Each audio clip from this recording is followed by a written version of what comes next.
Odamlar bor, mehnat qiladi.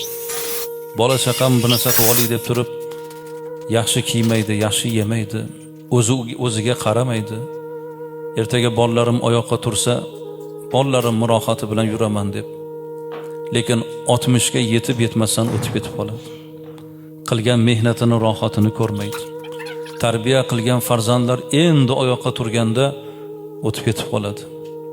Shuning uchun mana safimizda yoshi ulug' otalar, nafaqa yoshidagilar, 70, 80, 80 dan oshgan mana otalar, sizlar Allohni suygan bandasiz. Banda qilgan mehnatini, rohatini ko'rish, tarbiya qilgan farzandlarining ardog'ida yurish, keksalik gashtini surish, bu nuroniylik yoshiga yetish bu hammaga emas. Va mana shu yoshga yetish faqat sababi sog'ligini e'tibordan emas.